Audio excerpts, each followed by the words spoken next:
नाम पूछो, धर्म पूछो, ये मुद्दा भारत में पनप रहा है और ये हाईलाइट होगा और इस हाईलाइट होने से पूरे देश के अंदर ये आग फैलेगी। तो आप इनसे पूछो भाजपा नेता से, कल तक तो आप जय श्री राम कहते थकते नहीं थे, आज अपनी जान पे आई तो आपका हिंदुत्व कहाँ चला गया? आप पूछो ना निशिकांत दुबे से। आप मुझे बात बताओ, उनके बीच से हम रोज निकलते हैं, अस्सलाम वालेकुम दुआ सलाम होता है, पर आप इस चीज को समझो कि भारत का आतंकवाद जो उधर पाकिस्तान से आ रहा है उससे तो भारत का मुसलमान भी प्रताड़ित है भाई। क्या कश्मीर के अंदर उनको नहीं मारा? जो आपने कहा नोटबंदी से होगा, नोटबंदी से देश कंगाल हो गया, पूरा का पूरा भुखमरी आ गई, लोगों की फैक्ट्रियां बंद होगी, कारखाने बंद हो गए, उससे हमारे पेट जरूर बंद हो गए, आतंकवाद बंद नहीं हुआ आज तक। ये समझना पड़ेगा ये नफरतें कहाँ से जिंदा हो रही हैं। आतंकवादी इस बार यही चाहते थे कि भारत की जो कमजोर नस्ल है उसके ऊपर खेलो, और उन्होंने बाखूबी खेला और हिंदू मुसलमान की नफरतें उन्होंने ऐसी फैला दी कि कुछ हमारे सोशल मीडिया में कुछ ऐसे हिंदू चैनल हैं जो उन हिंदुओं के दर्दों को दिखा रहे हैं, कुछ मुसलमान चैनल हैं जो मुसलमान मारे गए वो उनको दिखा रहे हैं। तो आपस में सोशल मीडिया के ऊपर आपको एक वार देखने को मिल रही है।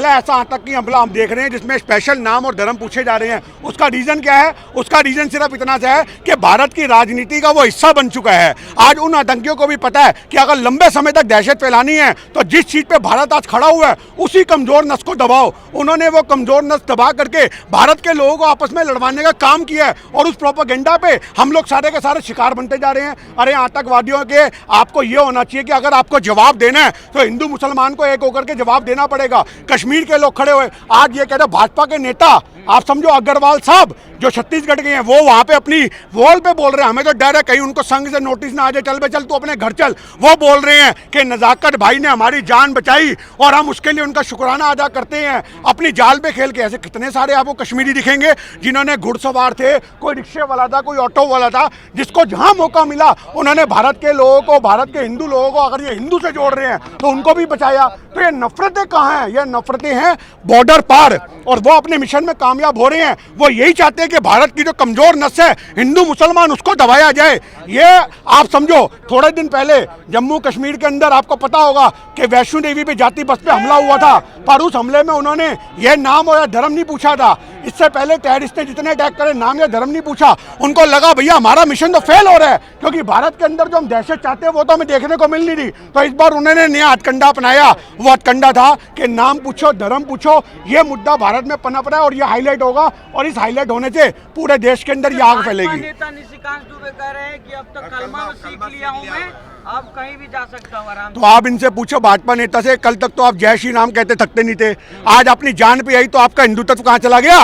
आप पूछो ना निशिकांत दुबे से। कभी तो आप कहते हो अरे अगर आप शेर दिल हो, अगर आज मैं शेर दिल हूं और मुझे कोई आतंकी पकड़ ले और बोले कलमा पढ़ या नमाज की मूवमेंट में बैठ, तो सर कलम करवा लेंगे भाई साहब। किसी के बेकावे में आते हैं आतंकवाद का घुटने नहीं टेकेंगे। पर अगर आप अपने धर्म से ही बगावत करोगे कलमा सीख करके तो आपको तो हिंदू भी नहीं समझा जाएगा। आप उससे बढ़िया जय श्री राम करते हो ना, तो जय श्री राम करके मौत कबूल कर लो, वो फिर भी लोग स्वीकार कर लेंगे। पर आप कलमा पढ़ करके अगर आतंकवादियों के मिशन पर खड़े उतर गए तो आपको तो कमजोर समझा जाएगा। वो कह रहे हैं कि इस्लामिक आतंकवाद जो है वो इस्लामिक आतंकवादी लोग फैला रहे हैं। मैं आपको यही कहना चाह रहा हूँ, भारत में 30 करोड़ मुसलमान रहते हैं, आप समझो वो 4 मुसलमान ने पूरा कश्मीर दहला दिया।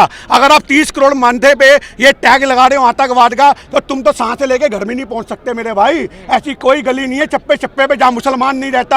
आप मुझे बात बताओ, उनके बीच से हम रोज निकलते हैं, अस्सलाम वालेकुम दुआ सलाम होता है, पर आप इस चीज को समझो कि भारत का आतंकवाद जो उधर पाकिस्तान से आ रहा है उससे तो भारत का मुसलमान भी प्रताड़ित है भाई। क्या कश्मीर के अंदर उनको नहीं मारा? जो बचाने के उन्हीं को मार दिया। आप मुझे ये बात बताओ, क्या कश्मीरियों ने अपनी जान नहीं गंवाई? तो इस हमले के अंदर जो कश्मीरियों ने अपनी शहादत दी है, क्या उसको भूला जाना चाहिए? कि आज उस नजाकत खान को भूला जाना चाहिए या उस घोड़े वाले को भूला जाना चाहिए जिसने 11 लोगों को बचाया? तो आप इस बात को समझो कि जो नफरतें हैं यही भाजपा चाहती है कि इस नफरतों पे काम हो।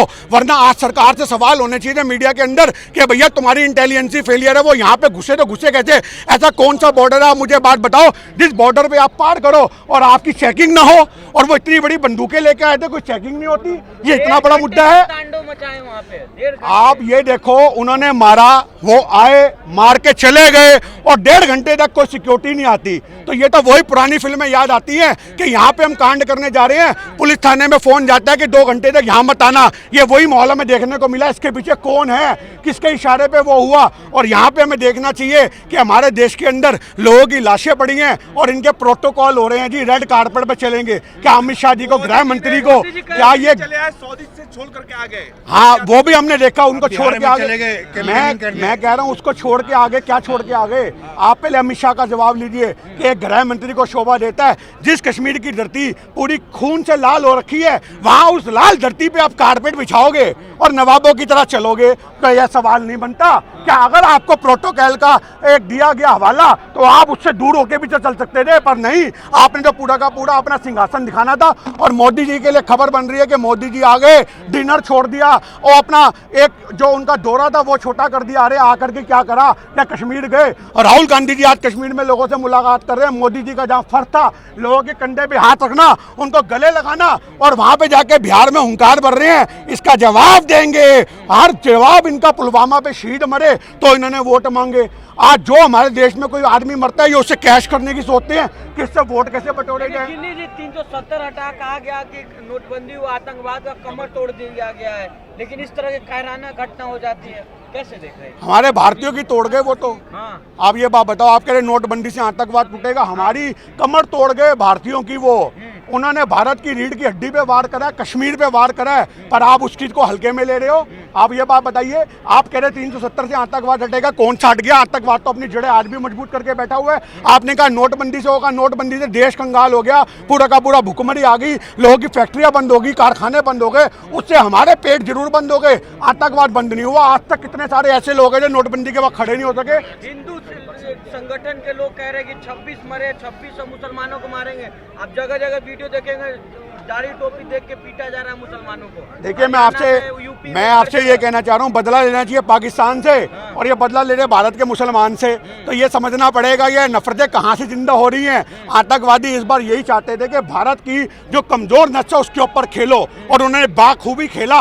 और हिंदू मुसलमान की नफरतें उन्होंने ऐसी फैला दी कि कुछ हमारे सोशल मीडिया में कुछ ऐसे हिंदू चैनल हैं जो उनको हिंदुओं के दर्दों को दिखा रहे हैं, कुछ मुसलमान चैनल हैं जो मुसलमान मारे गए वो उनको दिखा रहे हैं। तो आपस में सोशल मीडिया के ऊपर आपको एक बार देखने को मिल रही है कि भारत के लोगों को लड़वाना उनका मकसद था और वो अपने मकसद में कामयाब हो रहे हैं। अगर आतंकवाद का सही तरीके से जवाब देना है तो हिंदू मुसलमान को एक होना पड़ेगा। ये खान साहब यहाँ पे खड़े हैं, ये हम सरदार खड़े हैं। आज इस ईंट का जवाब पत्थर से, पत्थर का जवाब ईंट से, और कोई और तरीके भी अगर हो, हाथ बम गोला बारूद सबसे देने को तैयार है भारत का नागरिक। बॉर्डर खोल दो, अपने आप पाकिस्तान को मूट के बहा देंगे। पर आज हमारे देश के अंदर देखा जाए तो मोदी सरकार कोई स्टेप नहीं लेती है, कोई कार्रवाई नहीं करती है। अरे पानी तो पुलवामा के वक्त भी बंद हुआ था, क्या बंद हो गया? मुझे आप ये बात बताओ। वो हमें वहां पे बैठ करके उनका डिफेंस मिनिस्टर वो खुली धमकी दे रहा है भारत के लोगों को कि अगर हमारे खिलाफ कुछ हुआ तो तुम्हारे नागरिकों को नहीं छोड़ेंगे, तुम्हारे सिविलियन को नहीं छोड़ेंगे, तुम्हारे सिटीजन को नहीं छोड़ेंगे। और हमारे लोग कह रहे पानी बंद कर देंगे, संधि बंद कर देंगे, हम ये बंद कर देंगे। अरे बंद कर लीजिए। हाँ, तो मैं आपसे वही कहना चाह रहा हूँ, वो जवान हमारा बहकावे से वहां पे पार कर गया और उसको उठा लिया। आप ये बात बताओ कि ऐसे जवानों में तो आपने कितने पहले किस्से देखे हैं, लाशें आती हैं, उनको ऐसी जगह बंद किए थे या चूहे नोच नोच के खाते हैं। आज कहाँ गया वो मोदी जो बोलता था एक सर के बदले 10 सर लाऊंगा? अब 26 लोग मरे हैं, 28 लोग मरे हैं, क्या 280 सर आएंगे? इनसे पूछो, या फिर बेल बूटे पाड़ दोगे और कहोगे हमने अब कर दिए काम, हमने कर दिया काम? तो आपको समझना पड़ेगा। अगर इनसे सवाल करो तो कहते हैं कि भैया देखो ये सेना पे सवाल उठा रहे हैं। अगर इनसे सवाल करो तो कहते देखो ये भारत के प्रधानमंत्री को टारगेट कर रहे हैं। अरे सवाल तो पूछेंगे, लोग मरे हैं, लोगों का खून बहा है। छत्तीसगढ़ बीजेपी ने ट्वीट किया है, छत्तीसगढ़ बीजेपी ने ट्वीट किया है कि जात नहीं धर्म पूछा है। आप इनकी नीचता यहीं से देख लो कि अभी तो लोगों की लाशें ठंडी नहीं हुई, कब्र की मिट्टी नहीं सूखी, और ये वहां पर जात और धर्म का खेल खेलना शुरू हो गए कि जात नहीं पूछा, ये नहीं पूछा, उसको इलेक्शन कैंपेन बना रहे हैं।